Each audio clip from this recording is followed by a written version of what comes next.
Hi everyone. Hello Nigerians. My name is Yeye Mojisola Oshewa. I live in Paris. Please share this video as much as you can. Information has reached me, Tinubu, that you are in France. I beg everyone, please share this video as much as you can and start tagging UN. Start writing UN. We need you. UN, we need your help. Tinubu, listen and listen good. If there's anyone that welcome you in Paris, they just want to waste you. Paris will never accept you. They don't support evil men like you. You can't demand asile here. I wanted to go live on Facebook, but I don't know what happened to my Facebook page. So I'm obliged. I have to compulsorily come through WhatsApp. Please help me to distribute this out. Throw it on Facebook. Throw it anywhere. Twitter, anywhere. I was woken up by Ramon, a guy here in France. Over 5 people has already called me this morning. There's one Auntie Atila, she lives in Rouen too. She was crying while calling me. There are people from London, Shegun Akinde, he called me again. From London, many people, they have thrown many videos. People need my voice, and I'm going to leave it. Baba Tinubu, you are gone. Oh, Leniya Baya. Nítorí pé Tinubu have been shown into a stake. Any call of my power, Nigerian youth, I was crying yesterday. Mo lọ ṣe shower ni mo di ọkọ mi sọ pé wọ́n pa Eniola Badmus aso mo lobo oku. I was just crying. Ọmọ Igbo gun na. Ni jere tọmọtọmọ Tinubu. Ọlọ́run gbọ́. Àtàlálẹ́ àtọlọ́sọ àtọnírọ̀lẹ́ àtọlóru. Wọn ò ní jẹ́ kẹ́ ṣoríire láyé tọmọtọmọ. Àfọmọ yìí tó sọ pé ó ń mú nọ́mbà yìí sílẹ̀ yẹn. Ọlọ́run ló mọ̀ kó tẹ́ fojú ọmọ yẹn náà rí nínú ilé tọmọ yẹn fi kó bá yín. Ọlọ́run mọ̀ ojú ń tẹ́ fojú ọmọ yẹn rí tó fi kó bá yín kí ló dé ṣe fẹ́ dọlọ́run ọba ní ẹgbẹ́ Ṣadé mélòó lọ́jọ́ orí Ṣadé ẹni kó máa jẹ̀yà lọ́jà. Ṣóhun nìkan ni àwọn ẹgbẹ́ Màámi Àbíbátù wà ń bẹ̀ fi wọ́n jẹ̀yà lọ́jà ẹni kó mọ̀ yẹn lọ máa jẹ̀yà lọ́jà. Ẹ̀yin tàtàtàtà tó gèètì ṣé Lagos State níbi tó gèètì ni. Nítorí pé ilẹ̀ fi Saheed sórí oyè ọba Saheed Elégùṣì ẹbẹ̀ sí pé lórúkọ ẹ ti gùn agáragàrà jù ẹ tójú ilẹ̀ mọ́lẹ̀ ẹ dóde èlé kí ọ̀ni kí ló dé kí ló ṣe yìí kí ni pọ́blẹ́mù yìí gbogbo wèrè tó wà lórí brain yìí egbò òṣìtẹ́mu tó da brain yìí rú yẹn ìsí ilẹ̀ máa get well France tẹ́wọ́ yóò lè gba ẹni àti yín kẹ́ lọ kọ́lẹ̀ gàrá ni èmi báyìí ni màá kó bá yín France government don't accept Gazili. Bola Tinubu, il faut pas accepter son asile. Il est mauvais, il est tueur. Apààyàn ni yín wọ́n ní accept asile yìí. Ibi tẹ́ wá ìgọ̀gọ̀gọ̀gọ̀ ó máa látọ̀ máa níyọ̀. Ó máa lọ́rọ̀ ló máa bá yín fi máa gí sí. Ibi tẹ́ wá yìí kò ní rọgbọ fẹ́mi àti yín. Ẹ ṣẹ̀ṣẹ̀ bẹ̀rẹ̀ ní o. Ilé ọ̀gbà báyìí ọ̀nà ọ̀gbà ló ń ṣa ewé ara àgbà. Àṣìlọ àṣìbọ̀ báyìí òun ní ilẹ̀kùn àgọ́rọ́dì. Bẹ́ẹ̀ ṣe jẹ́ kí n lójú oorun látàná yẹn tí mo sunkún títí àwọn ọmọ mi wà traumatized báwọn ọmọ yóò ṣe ní ìfọ̀kànbalẹ̀ tọ́ọ̀ ní lójú oorun nìyẹn ẹkún náà máa sun àtàárọ̀ yín àtọ̀sán yín àti ìrọ̀lẹ́ yín àtàlẹ́ yín ní ìfọ̀kànbalẹ̀ lórúkọ Jésù gbogbo ń tẹ́wá sí àárọ̀ ọjọ́ àti ọ̀sán àti ìrọ̀lẹ́ àtàlẹ́ yín kójọ lójú yín báyìí náà ló máa run o Sanwó-Olú ìwọ káre ń tiẹ̀ sórí bó ti kó bá yá ẹ̀ wọ́n náà ti lọ sùn lé ìyá ẹ̀ ẹ̀yin yóò tẹ́ gbọ́dọ̀ stop ẹ ò gbọ́dọ̀ stop. It's a pity that I'm not in Nigeria. Ìjà yìí ṣẹ̀ṣẹ̀ bẹ̀rẹ̀ ni o. Please tag everybody. Ṣé rí pé mo sì sọ few weeks ago nígbà 1st October wípé need bọ̀dá Sunday Igboho sẹ́ need Ààrẹ Ọ̀nà Kakanfò ẹyẹ pè wọ́n Aláàfin ti jáde kàkà kí bá mi Aláàfin jáde ọ̀rọ̀ Bádírá náà sọ kiri láìpẹ́ yìí few months ago wọ́n lọ rú Bádírá sá lọ ìyàwó bíi méjì fẹ́rẹ́gẹ kí ló kọ́ wa pẹ̀lú gbogbo yẹn ṣọ́tọ́ọ̀sì ṣọ́ka lójú yín wọ́n ti lọ gbọ́ pa àṣẹ ọba of Lagos wọ́n bọ̀ wá kó ti yín náà báyìí ọ̀ní ṣébi ò sọ fún yín kàkà kẹ́yìn náà dá sí kàkà kẹ́ fi voice yín kún kàkà kẹ́ ẹ̀bẹ̀ àwọn ọmọ yín bẹ́ẹ̀ ṣe jọ Olúgbò lọ lẹ́ máa sọ káàkiri báyìí Olúgbò kò yẹ yín náà lẹ nítorí ẹni lè ṣe gbàgbọ́ yín ìjà ṣẹ̀ṣẹ̀ bẹ̀rẹ̀ ní o tí pààyàn tó ṣe rí pójú ojú tì yín àbí kò tì yín ṣé ojú tì yín àbí kò tì bọ́n yín àwọn ọmọ tẹ́ ń pa wọn lọ àwọn ọmọ tẹ́ ń pa wọn kúrò wọ́n ṣe sit down we will not go ṣọ́tánìsì ṣé wọn tún ti jí wọn tún ti bẹ̀rẹ̀ president yìí tẹ́ mọ̀ pé ó ní ìṣòro etí ìsí ilé tí yẹ ṣẹ̀ṣẹ̀ máa gbádùn ìsí ní igi wèrè tó ti gbé tí ẹ̀ láti ọ̀run wá sóbì ní fóun lágídí ni ṣọ́tán wọ́n ti dìde nìyẹn they have started the youth have started and they will never stop nǹkan tó ṣẹlẹ̀ gangan tó ń ṣe ní gbogbo àwọn Ivory Coast tó ń ṣe ní Iran tó ń ṣe ní every other country Nigeria is already fucked up ṣọ́tán nìsín àìmọye ibi tó ti sun lẹ́kọ̀ọ́ wọ́n ti sun banks, wọ́n ti sun toll gate. Kí lè fi toll gate ṣe Tinubu? Lagos to Lagos. Àbí kí ni àjà? Lagos to Lagos. I grew up in Lagos, so like I used to say, kí lè ṣe toll gate fún. Pẹ̀lú ẹ̀ ló yá àwọn èèyàn wa bọ̀, wọ́n fi ilẹ̀ sí tara yìí ni. Wọ́n fi ilẹ̀ sí tara yìí ni. Ipò kẹ́ mọ́ wọ́rì. Gbogbo ẹ̀ náà ló tá wọn lọ́rùn. Àṣẹ̀yìnwá àṣẹ̀yìnbọ̀ kò tẹ́ yín lọ́rùn. Ojú kòkòrò ọ̀fọ̀ olè tẹ́jà. Gbogbo wàhálà tẹ́ ṣe títí. Tẹ́ sá lọ Canada ẹ̀ tún ti ń sá kiri nísìn. Ẹ̀ tí sàtó. Ṣé fẹ́ gbọ́?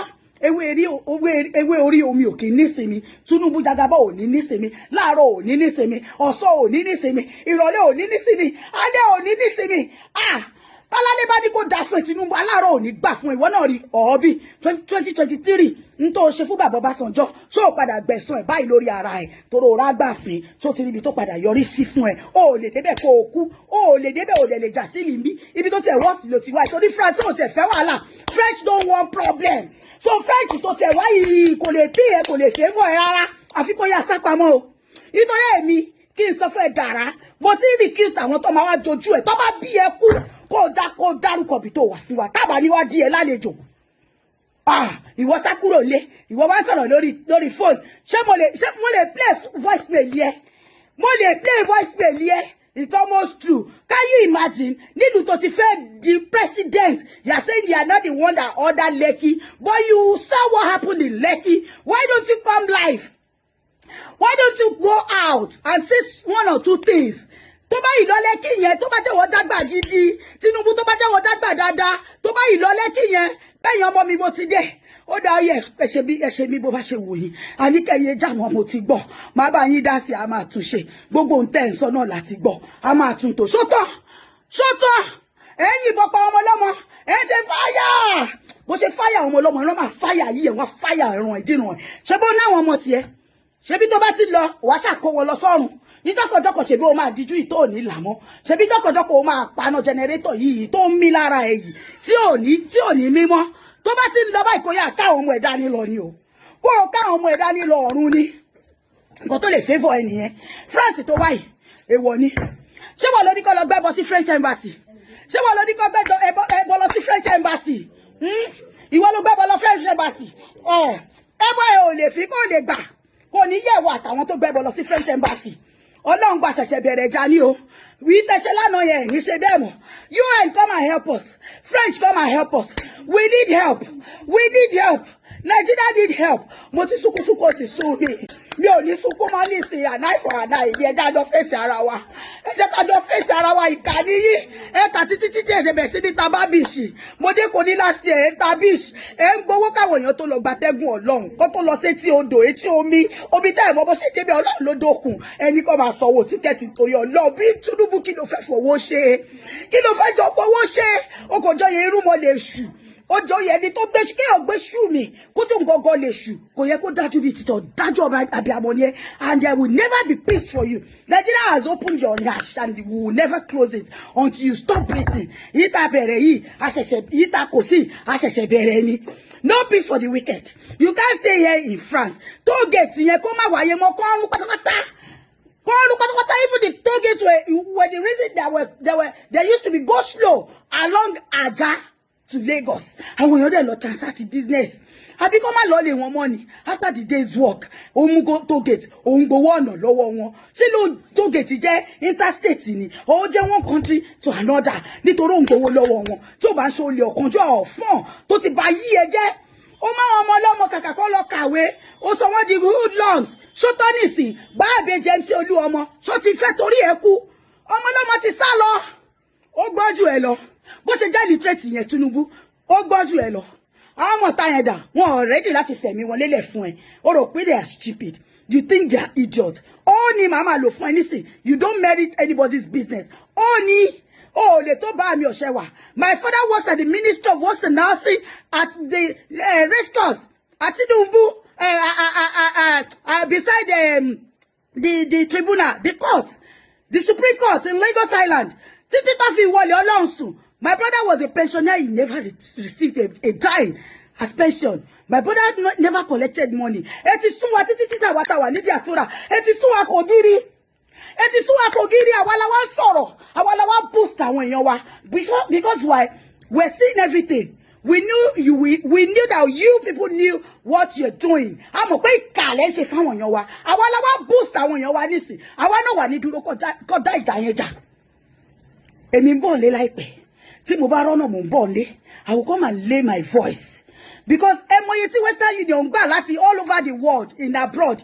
Owó ò lè jáde láti Nigeria lọ anywhere but láti outside ó ń wọ Nigeria. Emoye other people tó ti ṣí ni lẹ́yìn apart from Western Union. AC wà ńbẹ̀, World Remit wà ńbẹ̀ and so on and so forth. Tó ń gbowó lọ́wọ́ àwọn èèyàn tó wà everywhere in abroad. Ara ni wá, we can't stand it anymore. We can't take it anymore. Ẹ̀yin youth, ẹ má wọlé o. Ẹ má wọlé.